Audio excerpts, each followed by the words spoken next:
34, the Torah tells us, Veger lo silchatz, that in English, you shall not oppress a stranger. So precisely what that means is something we need to figure out. But let's finish the pasuk first. The atem yidatem es nefesh hager, for you know the soul of the ger, ki gerim heyisem be'eretz Mitzrayim, because you were gerim in Mitzrayim. Now, if I were just to focus on this pasuk, what would ger mean? In other words, let's work backwards, right? We were gerim in Mitzrayim. What does it mean we were gerim in Mitzrayim? Aliens or foreigners. Aliens, foreigners, strangers, non-native, non-local, right? We know what it's like to feel out of place. That's what the Torah seems to be telling us. And since we know what it's like to feel out of place, so accordingly, people who are out of place in our community, they are gerim with us, strangers with us, non-natives with us, we should treat them appropriately because we know what it's like to be oppressed as a result of being a stranger, a non-native. And therefore we should be careful not to oppress those within our communities who are non-native, who are strangers. That would seem to be the verse, the simple interpretation of the pasuk. And in fact, the English does not give us any hint that that's not the interpretation. The English says, do not oppress a stranger. You know the feelings of a stranger, for you were strangers in the land of Egypt. The word ger is consistently translated in the English here as strangers.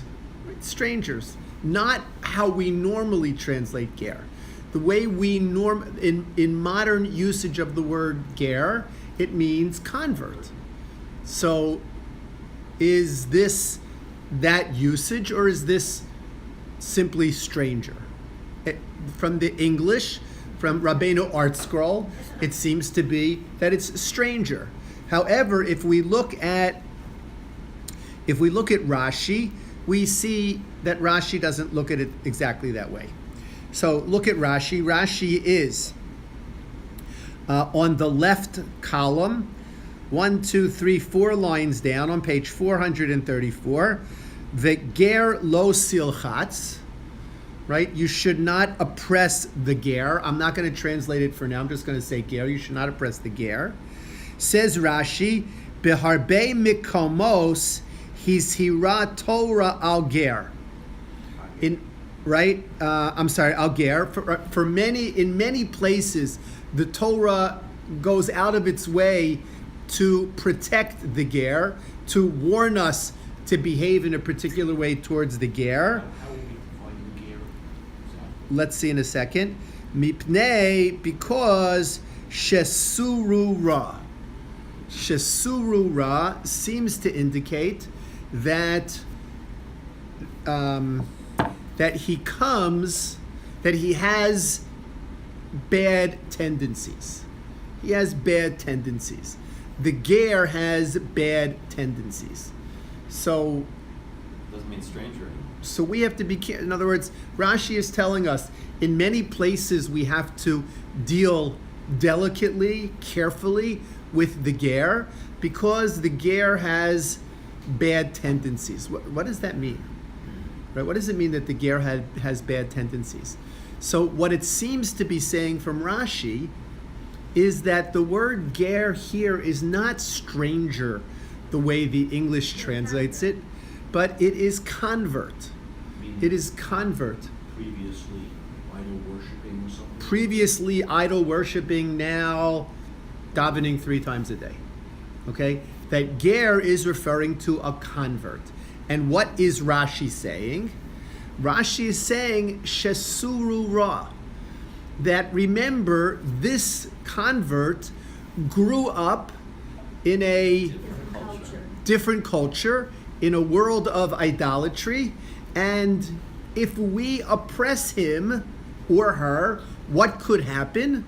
It could revert. Correct. We could be the trigger that causes this ger to revert back to whatever idolatry, whatever community he or she came from. But the word ra, meaning bad, is not about the quality of the person. It's just the habits that they were brought up in.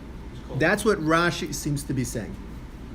Rashi seems to be saying we're talking about the habits, right, that are ingrained in a person. And as a result of those habits that are ingrained in the person, something can trigger them off and cause the person to return back to his, to where he came from. So why this incredibly simplistic translation in our school? Why does it translate it as stranger as opposed to? I mean, there are other words. If you don't want to go with convert because you're not sure that's really the Torah's intention originally, there are other words you could use. The Torah actually uses the phrase ger in several meanings, right? Ger does mean stranger, right? Ger also, there's a ger toshav, who is a non-Jew that has agreed to live among the Jewish community following certain rules. That's a ger toshav. And there is a ger who's a convert. So, so when Abraham Avinu said to the Bnei Ches, ger v'soshav anochi imachem, he didn't mean he was a convert. And he also didn't mean that he was a resident alien. It meant that he was a stranger. He was a non-native. So the word ger is used to indicate a non-native individual. I would ask the opposite question to you. I would ask, why is Rashi making it so complicated? I think Rashi's right, and I think the most superficial reading is. Well, you see, I hear your question. In other words, it seems to be very simple to say, like we first looked at it, right? You were strangers. There's a tendency for a native community to oppress the stranger, and therefore, as a result of that, we were oppressed in Egypt. Accordingly, when we have individuals within us who are non-natives, we should be careful not to oppress them because we know what happened as a result of that. That's the simple way of doing it. Why is Rashi going out of his way here to say ger means convert as opposed to Abraham Avinu's ger, which meant stranger?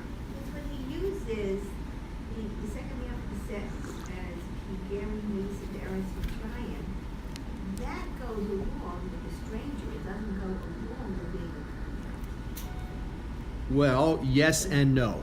Yes and no. If the Israel came, they certainly weren't converts. They were strangers. Correct, but Tina, but what happened to them when they left Egypt? Bnei Yisrael as a nation converted. When they left Egypt, You mean the Har Sinai? when they left, Har Sinai was the final element of their conversion. The Bris Milah took place in Mitzrayim. The Tevilah took place as they crossed the Yam.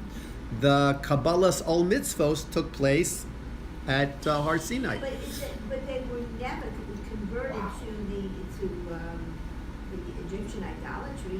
They certainly were. They right. What Mem Tesharei Tuma, right? What did the Yam Suf say when the Yam Suf saw Bnei Yisrael coming? What did they say?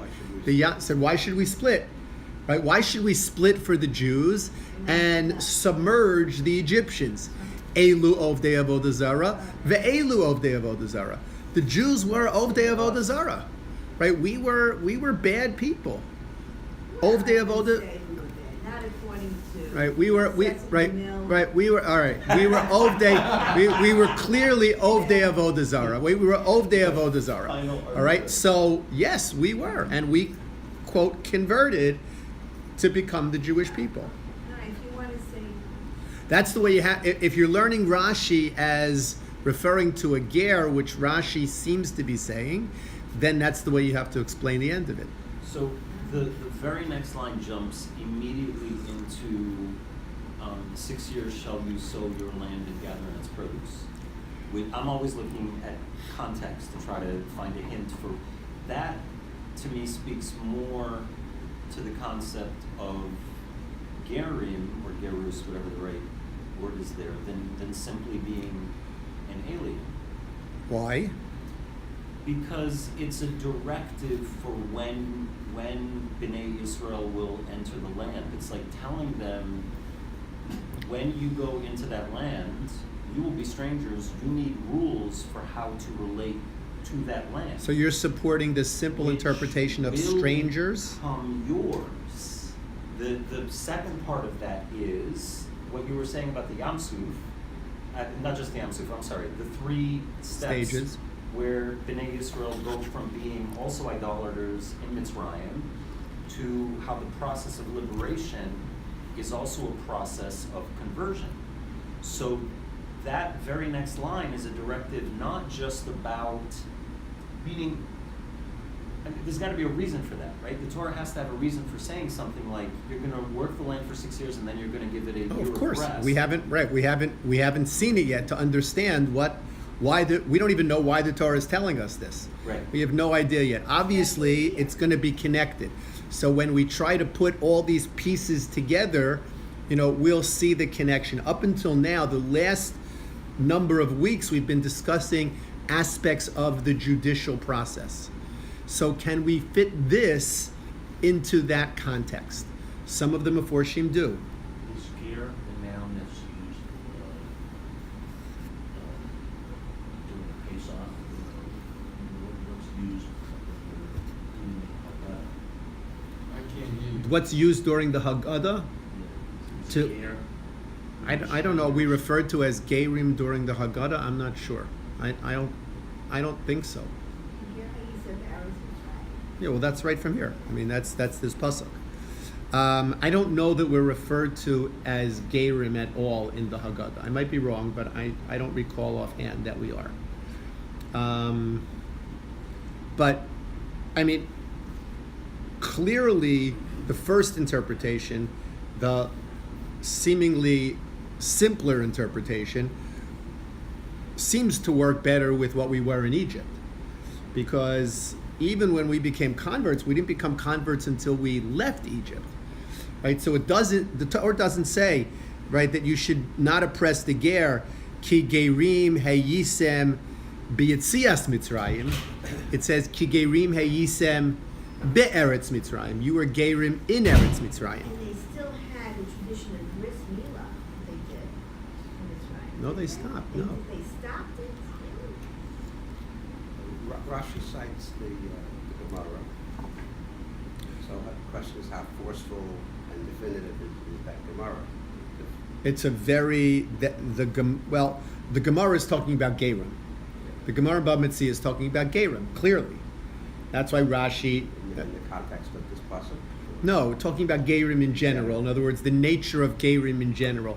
That Gerim can be difficult, they can be inspirational. In other words, all of the various mixed messages about Gerim are contained in that Gemara in Bava Metzia. I mean, you sort of stated the question, can we fit it in the context? So the context of the laws that we've been learning relate to Jewish people who have problems in the justice system or problems with each other or whatever. Right, so what must this be telling us? This is a Jewish person who happens to be a convert. Okay, so keep going with it. What are we being commanded here?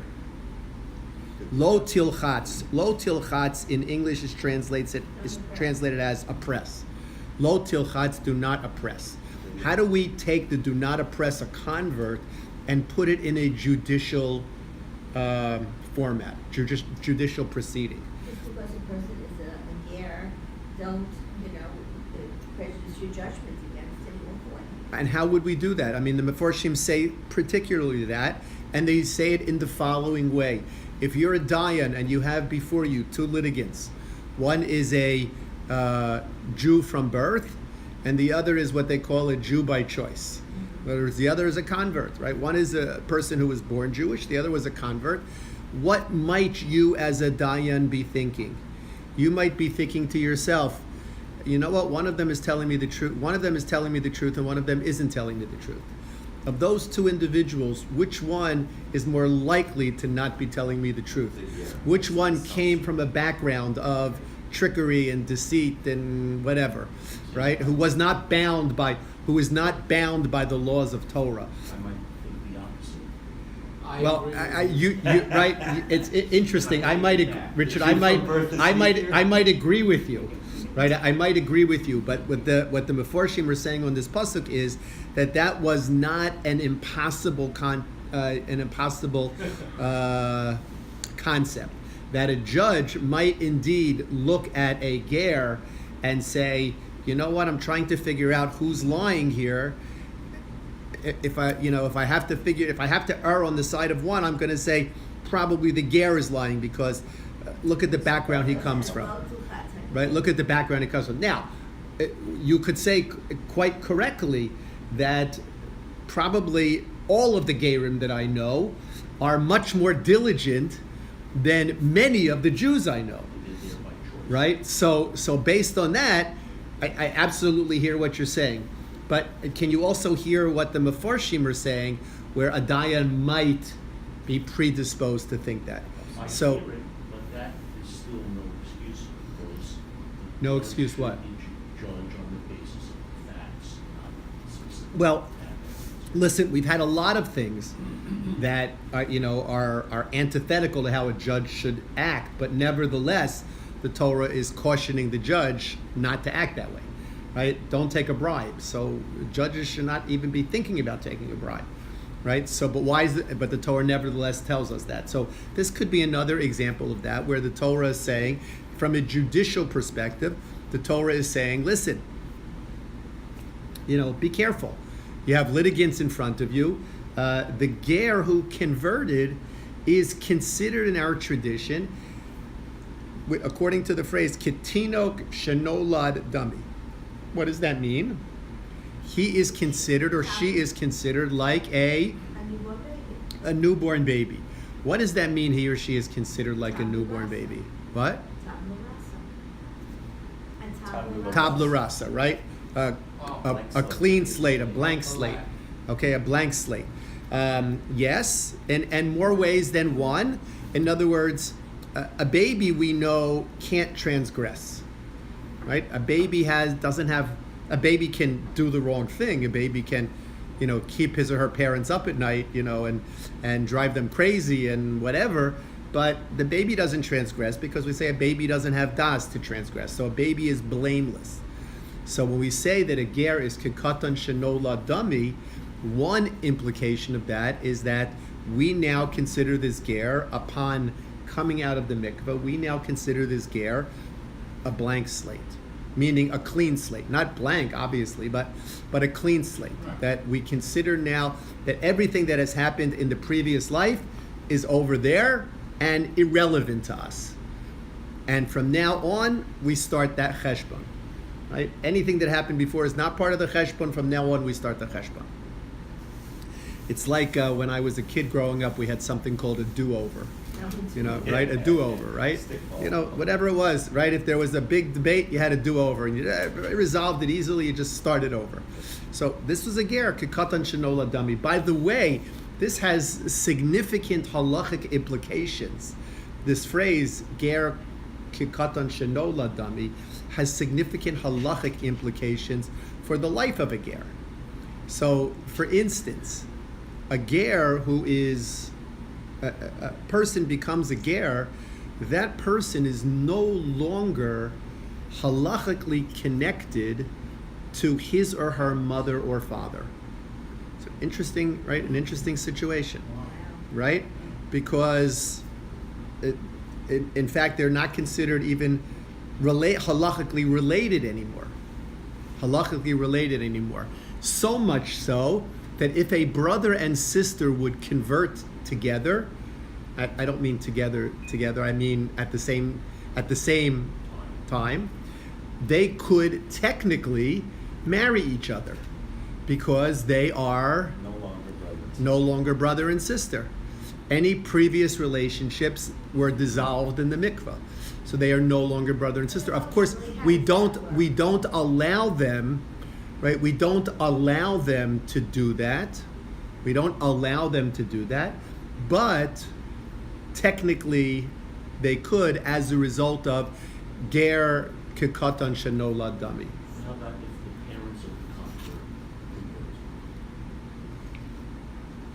if the parents of the convert convert? If the parents convert, they are considered converts, but not necessarily parents. It's very strange. It's very strange. Emotionally, Okay, so Tina's obviously pulling the therapist card here, and Tina's saying, I agree. right? And Tina's saying, you know, how do we tell a ger who's 40 years old and just lost her mother that I'm sorry, but it's not really your mother, right? Obviously, we can't, even if the ger knows that intellectually, emotionally. it is emotionally very difficult to process that. So we understand, we know that there is a degree of avelus, a degree of mourning that one can adopt for non-relatives, right? That we don't see it so much in the Ashkenazi community. It's much more prevalent in the Sephardi community, much more prevalent in the Persian community, that if a father-in-law dies, so a son-in-law will grow a beard, right? Will observe certain degrees of mourning. So we do have a concept of if a step-parent dies, right? A step-parent, there's no biological connection, right? So a stepmother or a stepfather is not a parent. And not a parent from a halachic perspective that an individual is obligated to sit shiva for that person. But nevertheless, we can counsel a certain kind of avelus, which fills the emotional need of paying respect to this individual, right? The concept of avelus, often when it comes to parents, is a concept of kibud aveim, and therefore, we want to be able to give respect, to show respect to this individual. So I've had cases of gerim who have lost parents, and I said, you're not technically sitting shiva. If you want to sit on a low chair, you can sit on a low chair, although I encourage them to sit on a regular chair. I said, and you can't deprive yourself of, of things. I mean, you can if you want to. So you don't want to cut your hair, so you don't have to cut your hair. You don't want to go to to a show, so don't go to a show, right? You don't want to go to a party, don't go to a party. But as far as depriving themselves of certain halachic responsibilities, so that you're not allowed to do, but you are allowed to observe some kind of mourning here. Life is confusion, as I like to say. You talk a little louder. We have a fan blowing. You want me to turn that off? No, I don't want to listen to it. You don't want to listen to No, that. I'm kidding. Genetically, I've read the number of, what I'm going here is that I think we're overweight. And depending on how far back you want to go historically, you could all say the whole world. Well, there's no actually genetic right? evidence. There are Pacific Islanders that they have not yet, let's put it that way, they have not yet found a common genetic ancestor. But in Africa, that's not the case. They've done a number of things in different African communities that were able to link them to certain sects of Middle Eastern, Jewish communities or whatever. And then in India, I've been reading lately of. But we know that everyone is ultimately descended from Noah. Oh, there you go. Noah or his children. Yeah, so. Well, Adam and Right. Eve, whatever, I don't know. Depends how far back you want to go. So I just wondered, just because we don't know yet, doesn't mean that. Okay, I mean, so clearly, so there's an element of what Richard is saying is that there might be an element of a relationship that we might not be aware of yet. But I'm saying practical tuchas off and tish, right? In a practical way, there is a relationship, and we need to find a way for a person to express that relationship. I want to turn to a Gemara, an interesting Gemara in Harios. Harios is an interesting Gemara in and of itself. Deals with the many of the laws of how decrees labriut, Thank you. of how decrees are made. So I want to talk about this statement. Rashi says shesuru ra, right? That his tendencies are evil, tendencies are bad. So the Gemara in Horius this has an interesting discussion. You know, there's, as much as we want to say that everyone is equal, and we want to treat everyone equally, we know that there is a certain priority in life. And there are times where you need to make decisions based on priorities. So one example might be the giving of charity, right? When it comes to giving charity, you don't give charity randomly. You give charity based on a hierarchy, on certain guidelines. There are certain people who have a greater claim to the charity that you're giving than others. On a purely simple level, somebody who's from your community has a greater claim on your charity than somebody who's from another community. Somebody who's from your family has a greater claim to your charity than somebody who's not from your family, even if they're from your community. V'chule, v'chule, that kind of hierarchy. And that kind of hierarchy not only applies, let's say, for the giving of charity, but it's triage in a social setting. So, for instance, if someone is captive, someone was captured, right? We know that there were many instances where the non-Jewish community captured individuals from the Jewish community for ransom, and the Jewish community needed to raise the money to ransom back these individuals. So, what happens if you have two individuals who were kidnapped, who were, captured, and now you only can raise enough money for one of them? So what happens? Do you say, unless I can raise enough money for both of them, I'm not going to do anything? Or is there a system, is there a set of guidelines, is there a system to use to choose hierarchies or priorities? Go to another community and raise the money for the second person. So the Mishnah actually tells us. The Mishnah says, Kohen Kodem LeLevi, right? Who's at the top of the food chain? Kohen. Kohanim are at the top of the food chain. So a Kohen comes before a Levi. A Levi comes before a Yisrael, right? Levi Kodem LeYisrael. A Yisrael comes before a Mamzer, right? What's the definition of a Mamzer? Born out of wedlock. No. Offspring of a forbidden marriage, not born out of wedlock. Person who didn't have a get. Right, that's no Where when. does my father rank? Wait, hold on a second. Hold on. Right, I don't know if I want to answer that question. Right, Expand on that. right. No, let's not. A mamzer is an offspring of a forbidden relationship, right? So if that could be a forbidden relationship because the woman is married to a different man. It could be a forbidden relationship because it's an incestuous relationship. There are a number of reasons why it could be a forbidden relationship. And if that forbidden relationship produces offspring, those children are considered mamzerim. And they are not allowed to marry into the Jewish people. However, there are certain, a mamzer can marry a ger or giores. I mean, there are certain leniencies. But It's not the mom's fault. I don't want to get into the whole discussion about, Yes. the validity. The Torah tells us there's such a thing as a mamzer, and einachinami, the child had nothing to do with it. Nevertheless, this is the law. This is what's there, and all kinds of explanations as to why.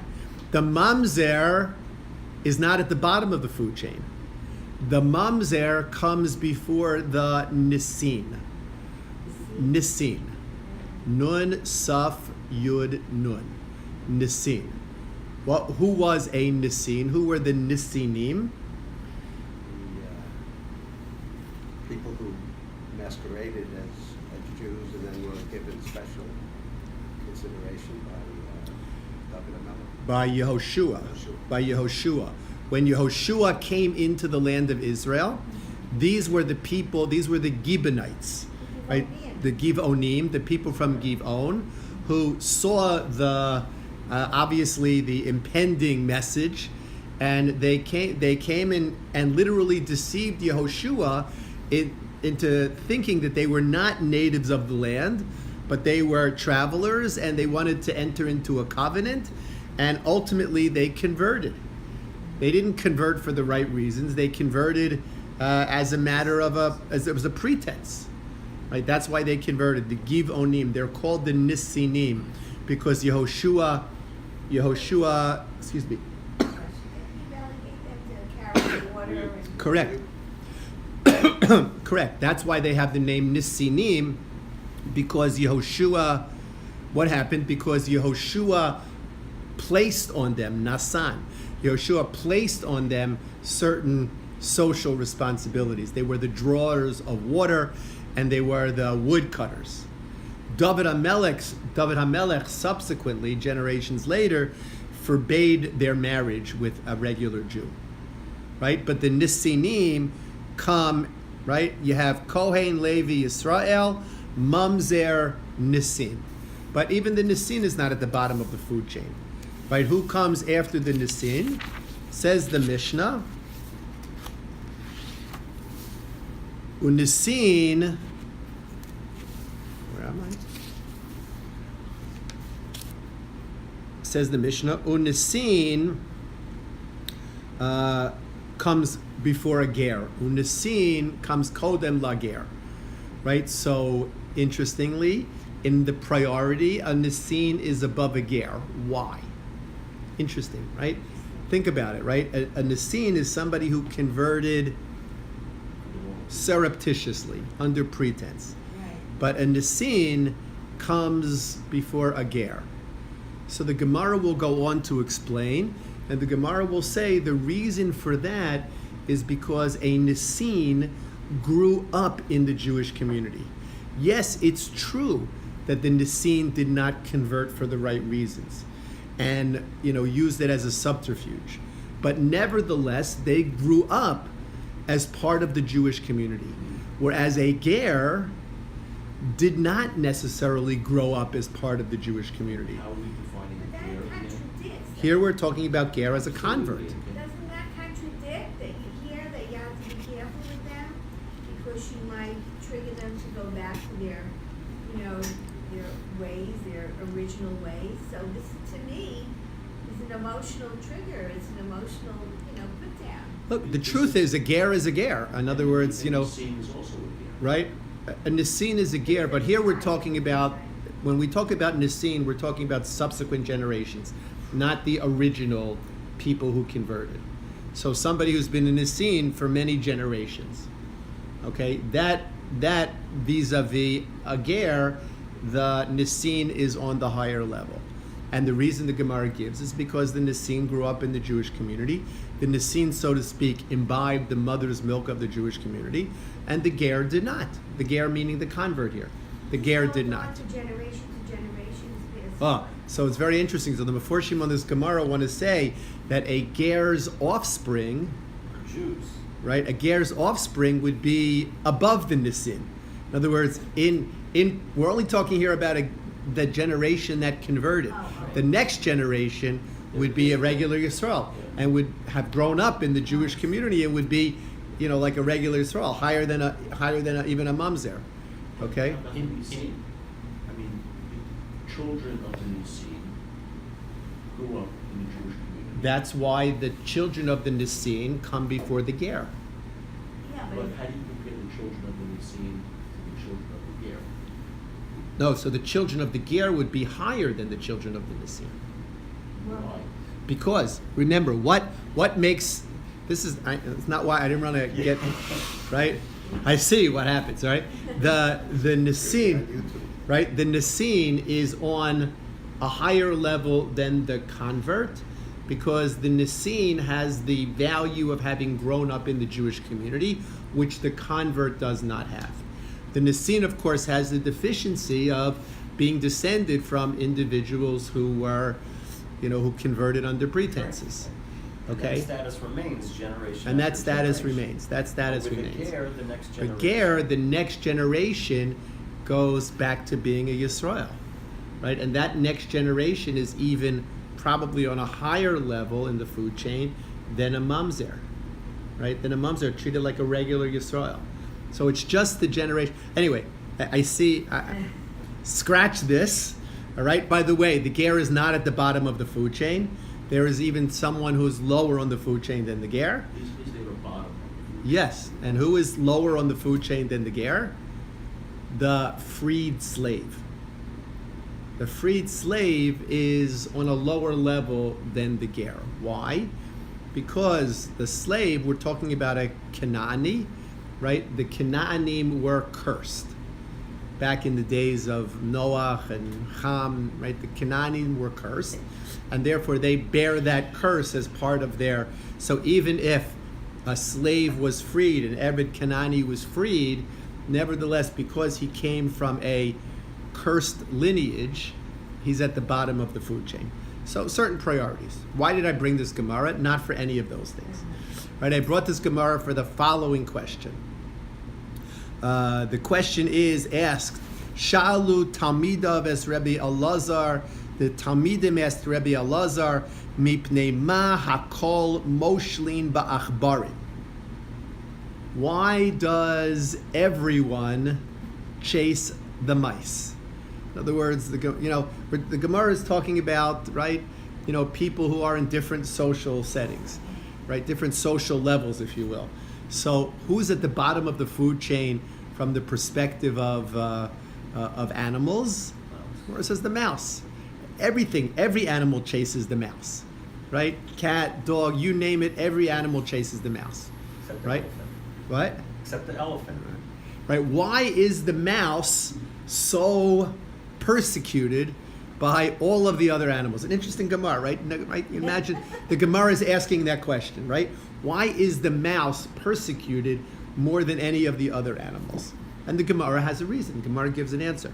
The Gemara says, Rebbe Elazar answers and says, Mipnei shesuran ra.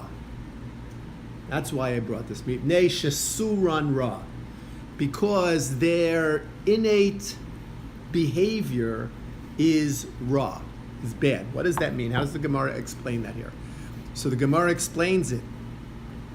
Right, Maihi, what does this mean? Shesuran ra. What does it mean? So Rava Amar, Rava says, Afilu glime gaitzi. In other words, when mice eat things, mice don't just eat things for food. Mice eat other things also. Mice eat clothing, right? And they get no benefit out of destroying the clothing. It's one thing to say, okay, they destroyed my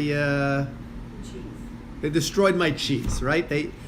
So they have to eat. All right, so they ate my cheese, right? So I understand that, but they had it. But why did they destroy my clothing, right? They didn't destroy my clothing because they got any hana. There's no benefit from it.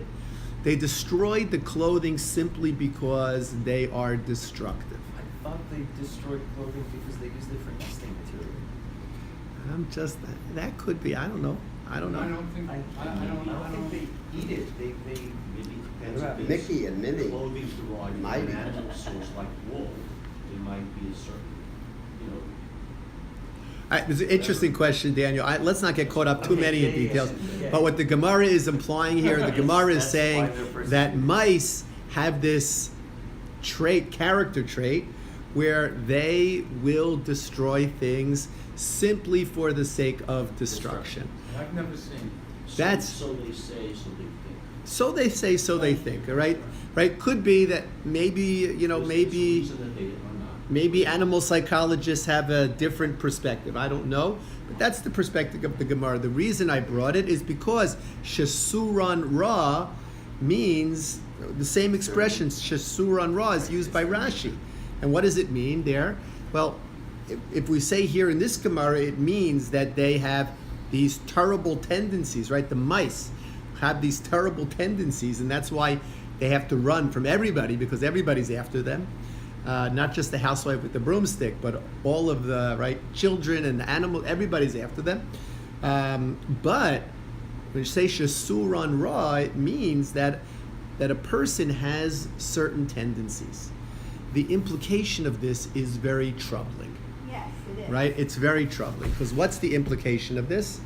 The implication of this is a ger, right? A ger who grew up in let's say, a home of avodah zarah, right? This ger has, Look at proof.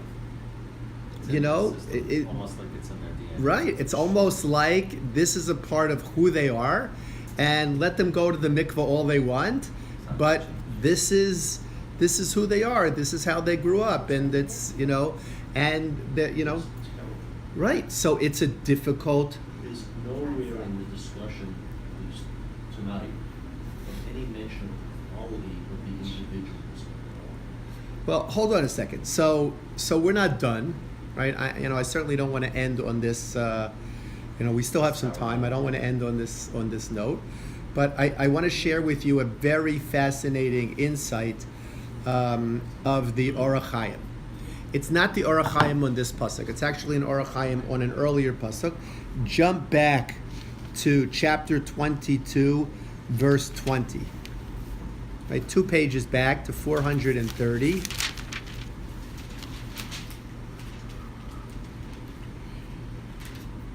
Here we have a verse that says, verse 20, Viger lo soneh, right? You shouldn't taunt, velo sil chatzenu, and you shouldn't oppress a ger, ki gerim heyisem be'eretz Mitzrayim, because you were gerim in Mitzrayim.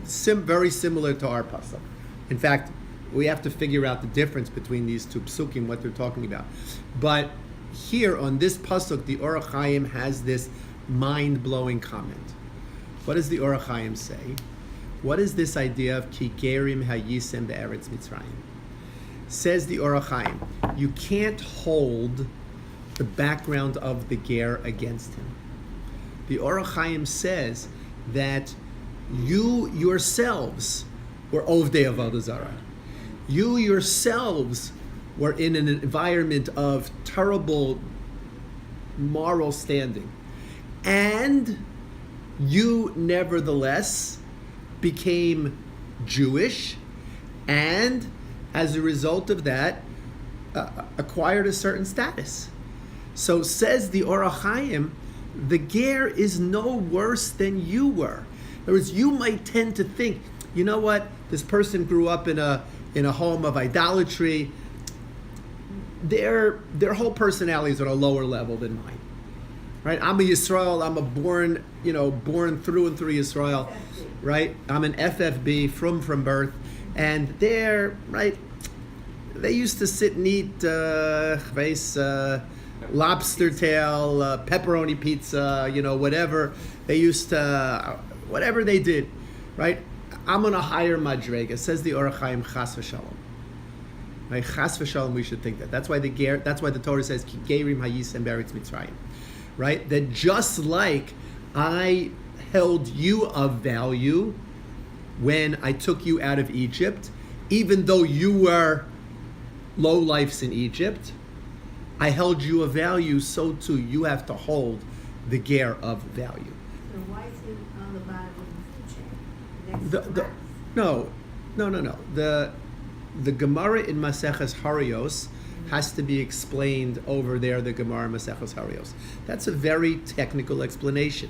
The reason why the ger, in other words, everyone lower on the food chain has some element that causes them to be viewed as lower on the food chain than the previous one, right? So the ger has the element of having grown up not in the Jewish community. Here we're talking about something different. Here we're trying to explain, the Orach Chaim is trying to explain why the Torah is telling us ki gerim hayisem be'eretz Mitzrayim.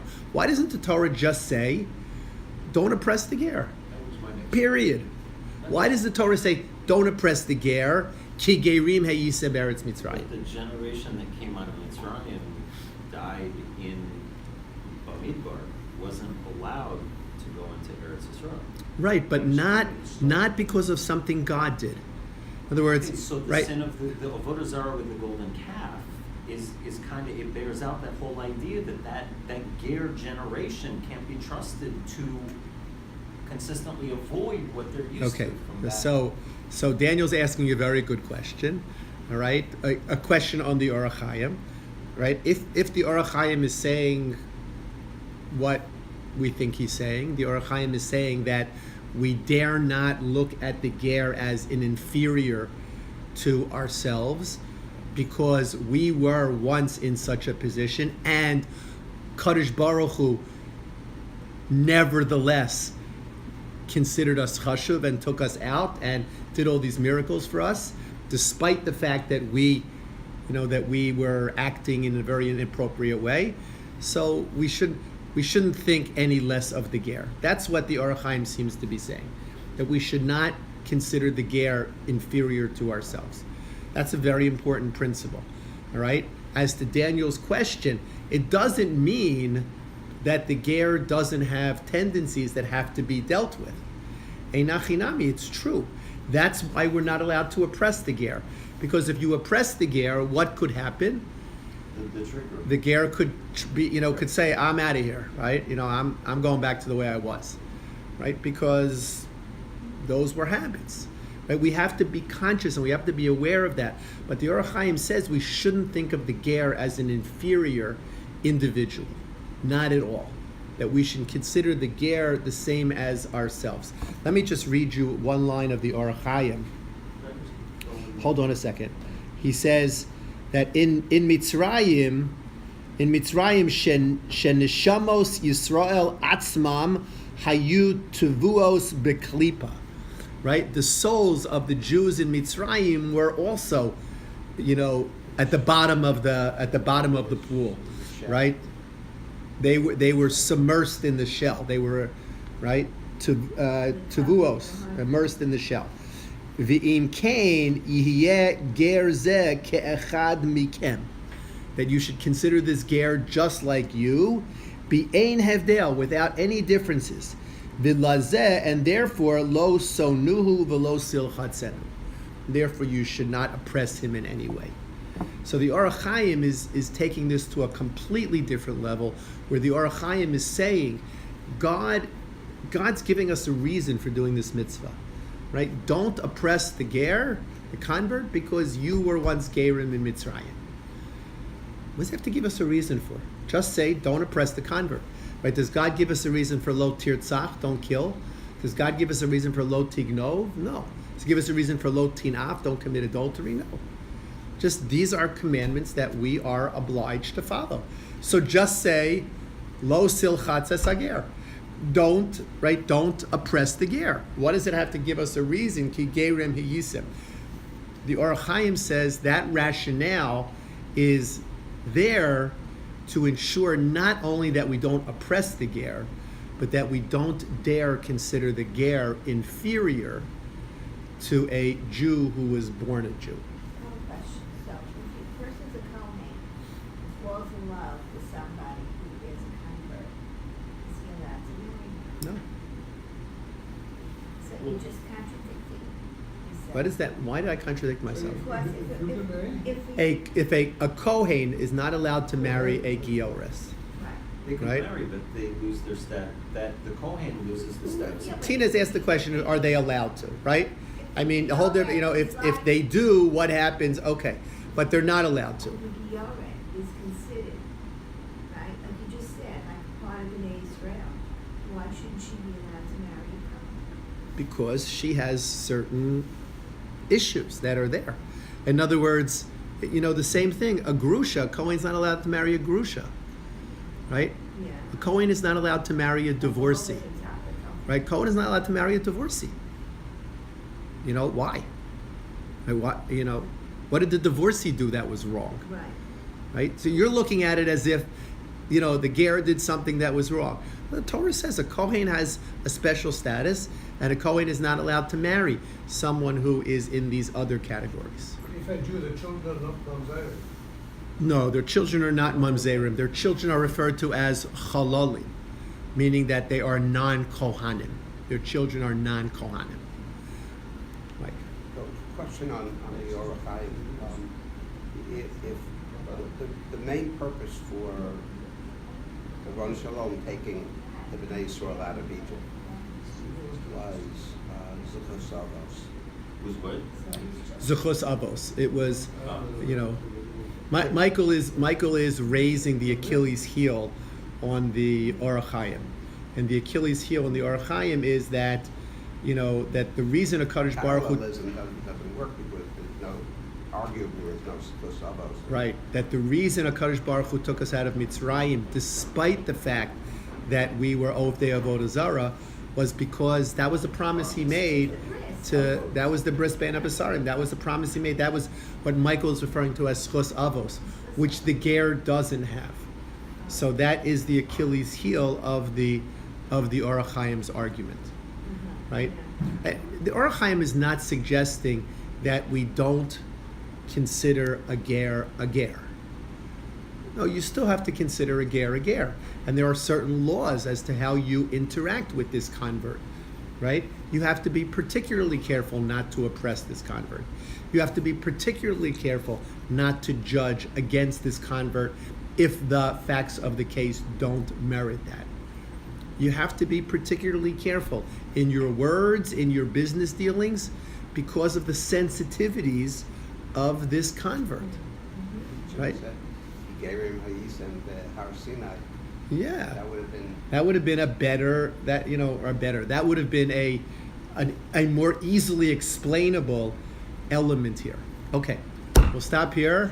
See you next week. Fascinating. Very interesting. Yeah. We'll see you next week. This was a quick hour. Well, it wasn't a full hour. That's why. Oh. It was my fault. I'm not complaining. That's It was the very- issue. It's done very- The way No. they adopted it. That's a- Yeah, I learned something very interesting. Go ahead. Last